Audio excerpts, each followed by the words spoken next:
I guess really my biggest hobby is female impersonation, which consumes a lot of my time. I've been involved in pageants for about 7 years also. A good friend of mine talked me into doing female impersonation one year for Halloween, which is when a lot of guys get started into doing it. It's almost like an addiction. Once you do it, it's hard to get away from it. You're always out looking for new clothes. You're always buying new wigs, fixing your wigs, washing wigs, finding new numbers to do. It's very time consuming.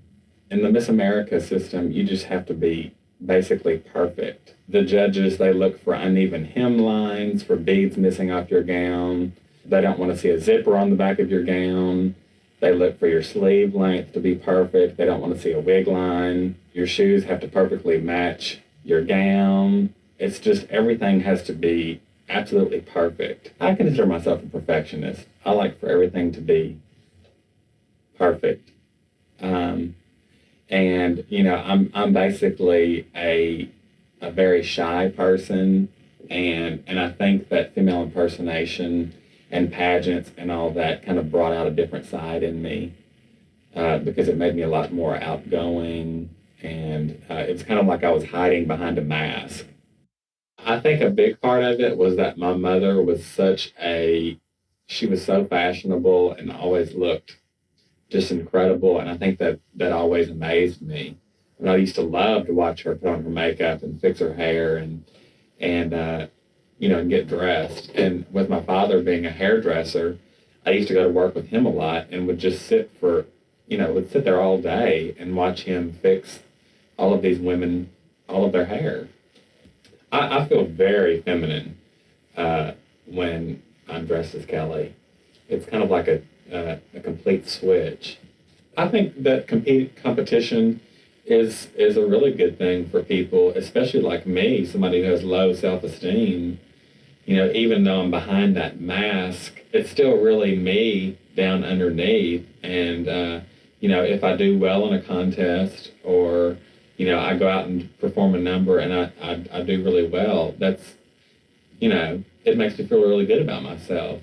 When I was young, my brother he was a huge football star. And now me in competition in pageants, that's sort of, that's my football. That's me being a football star. I'm just a beautiful football star. I look like a bitch when I'm dressed as Kelly. It's just all part of that exotic look. And, I think that guys probably do like that. They're going to have a lot more fun with somebody who's a bitch, probably, than somebody who's not. There's a few people that don't like Kelly, people that are maybe jealous. Kelly is very vain. Kelly is extremely vain. She likes to look at herself. Yeah. It's in my plans to one day have a nose job, not necessarily, to enhance Kelly's look, but just for Spencer, for myself.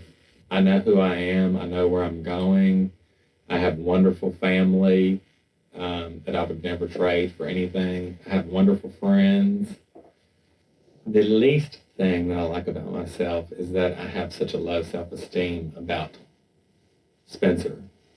A lot of times I don't think that I am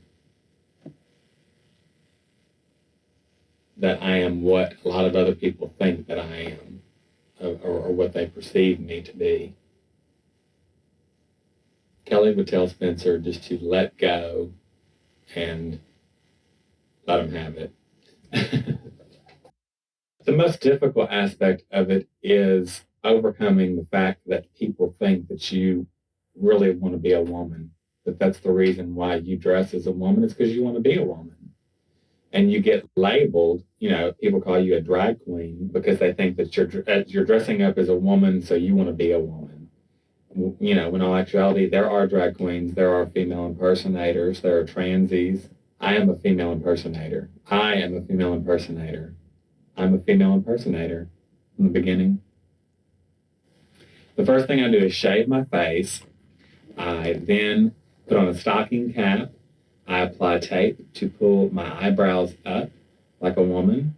Then I apply base, powder, I contour, powder all over my face, and then I work on my eyes for a little while, work my way down to the cheeks, work on my lips, go back to the eyes, work on my contouring, then I work on my eyebrows, usually contour the nose quite a bit, then go back applying gloss to the lips.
Silence after I say that, and usually everybody walks off.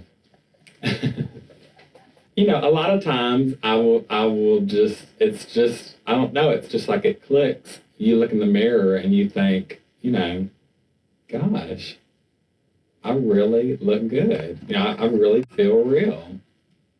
And that's a fabulous feeling. I think that a lot of people think that, that they are helpless without a man, that, that they always need a man in their life. And that's part of why, I say that a lot of women that I know have no backbone. They're so afraid to stand up for themselves because they think this is a man's world. Kelly gives Spencer a lot of backbone. If a lot of women I knew were like Kelly, they would have no problems. Okay? Kelly is the damn deal. Kelly is fabulous.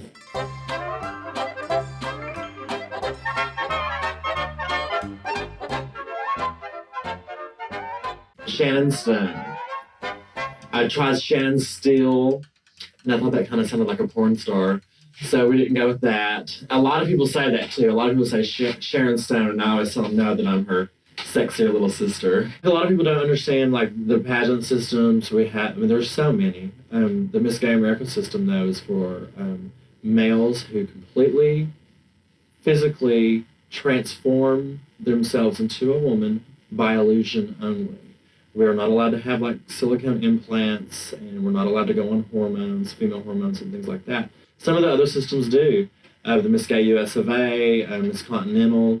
A lot of the girls are what we call transies. You know, they have silicone implants and thigh implants, and they've gotten their face pumped and all kinds of things. But I think the reason why I like the Miss Gay America system the best is for the fact that it is an illusion, and that we all wash this off, and we are boys. I choose it to that, Phil. You know, Mr. Gay Arkansas is for the men, and they wear like tuxedos, and you know they have their talents, and they go on to Mr. America. Now, Miss Gay Arkansas, that's the men that dress as women, and they even have pageants for women, like lesbians. They have like Miss Butch of the Year for the more masculine lesbians, and then they have a system called Lady of the Year, and it's for the more feminine, affectionately as we call them, lipstick lesbians. So there's a group, and they have leather men contest and leather women contest. There's thousands of contests, just like in the real pageant world. There's the same for every walk of life in the gay world. I have an affection for crowns. I collect crowns. In my home, I have probably over 100 different things. I can spot a crown on a sign 3 blocks away. I just have this thing for crowns, and I just need to win one. I do want to be that image that people look up to and that respect, and that there's a certain sisterhood that former Miss Arkansas have, and I want to be part of that group. I have every Miss America, Miss USA, Miss Universe, Teen USA. I have 20 tapes of 3 pageants apiece on these tapes, if not more. And I just study those. I study the way they answer questions, their body language, how you enter and exit on a stage. It's a lot about, body language and about selling yourself and about walking on the stage and owning it. There's a lot of girls that spend $5,000-$6,000 on a gown. So yeah, clothing is very important. I've seen a gown that was a size 28 that he had completely beaded, and it was absolutely fabulous. It was huge. It could sleep 6. It was the biggest gown I've ever seen. Most men have very square faces. And some have round faces. The lucky ones have rounder faces. But we have to do like the contour in here, because women's foreheads cave in naturally, and men are specifically broader. So we have to cave that in with contouring. I used to do a dark brown eyeshadow, and then I graduated over to the middle of the forehead into a light brown eyeshadow. And then we have to contour in our cheek area. We have to really cave that in and pump up those cheeks and make them look like full feminine cheeks. And then I contour right around on my jawline area just to soften this up, because most women's faces are very oval, and some men have a tendency to have a square jawline. So I just contour right through here a little bit with just brown eyeshadow and just kind of blend it all in and make it soft. And women, their hips curve out, and then they curve into a waist, and then their breasts curve back out, so to make the perfect hourglass figure. So we have to create that. So in using padding, we use styrofoam foam rubber padding, and we'll wear like 7 or 8 pair of pantyhose, and we create hip pads and like butt pads, and we create boobs, the fake breast. I'm lucky with my chest. I can just tape it together with duct tape, and it just creates cleavage. So it gives the illusion of real breast. And then we put our forms. I use birdseed in pantyhose. And then that way it's you can shape it. And you just, take an old pair of pantyhose and pour birdseed in the toe of it and cut it off. Tie it in a knot. I do double because, the pantyhose could break. And that way you can mold it and mend it, and then you just put it in. And I think the secret to making your breasts look real is that real women's breasts come out on the sides, and a lot of men just wear little falsies and they're right here, and it doesn't look real. And with my chest, I'm lucky because I can tape and create the cleavage right here, and then I just fill in on the side right here with my pads, so it looks like a complete rounded breast. It's like tits or power. I tape my waist because I'm not the thinnest of people. I gained a little bit of weight. And so I tape my waist, wrap your stomach in cellophane, like in cling wrap, and then wrap it in the duct tape. That way the duct tape won't rip your skin off. My eyes are probably my favorite part, or my mouth, I would say. I'm not sure, but probably my eyes. I'm just very expressive with my eyes. I quirk my eyes a lot and, just can cast a look. My eyebrows can say a million words in one swift move. You can definitely read what I'm thinking. But I would like to have that cute little, turned up little button turtle nose that all the real beauty queens get. I would love to have that.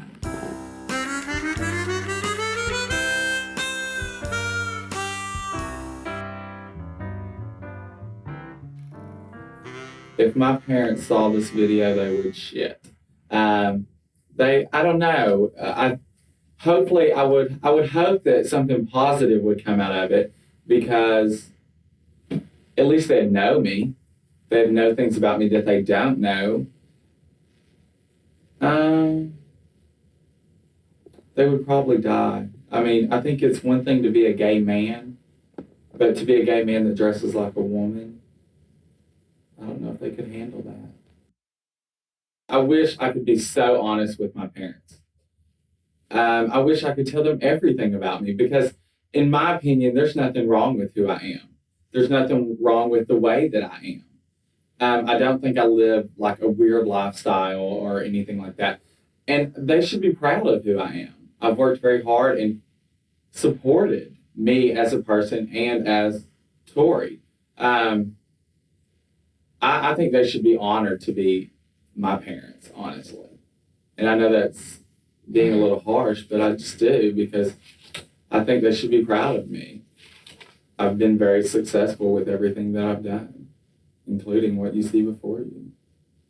The biggest mistake that my parents have made to raise me would be not being open, not being liberal, but they're stuck in their community where, I grew up. So I can't blame them for that in a sense, but in a sense I can, because they should have gotten out and expressed themselves and learned more about the world and what was going on. And I think I'm aggravated about that, because I feel like I had to work so hard to find that.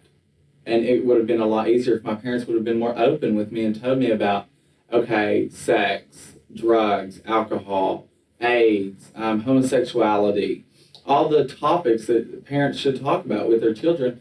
But 99% of the parents in the world are scared to talk about it. And I can't understand that when it's reality.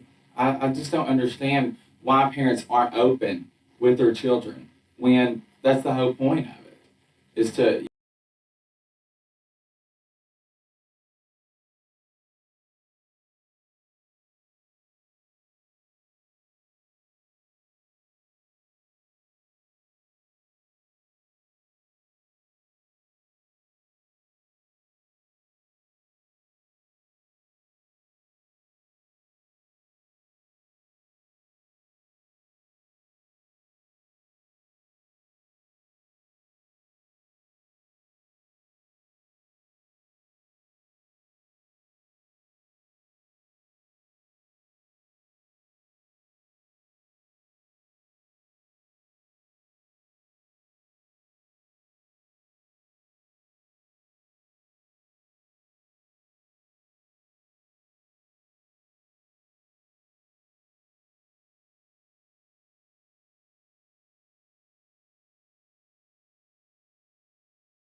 Why I did that? Because I've never done that.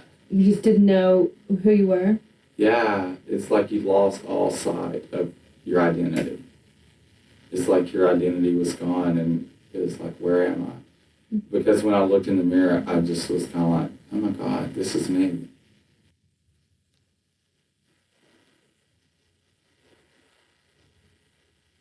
I kind of felt like I'd reached the top of being here, and I think that's another reason why I quit doing drag. I felt like I'd already accomplished everything that I needed to accomplish. Not saying that I won every state title or every pageant, but within myself, I had done what I was supposed to do. And that was enough for me, and that's all that mattered. That's all that mattered. You know, that's as long as I was fulfilled with everything around me, then it was okay. I don't look at her any different than I do myself. I don't think she's any better than I am, because the way I look at it, I did create her. I can't destroy her. You know, I am her. So yes, it is an illusion, but see, my theory of it, like to Stan's and Spencer's, I think is totally different. I think they're, you know, like Spencer finds interest in Kelly, and that's his way of letting go. That's not my way of letting go. That's my way of entertainment. My whole life, my aunt has always said, you're too pretty to be a boy, you know, so I think it all interacts with each other, you know, female impersonation, being gay, being a guy, being feminine, it all evolves together and creates this, and that's who I am. And, you know, makeup does change my appearance and who I am. Not really who I am, but the way that I look. But in my opinion, it all washes off. And it comes back to this, and this is what I am.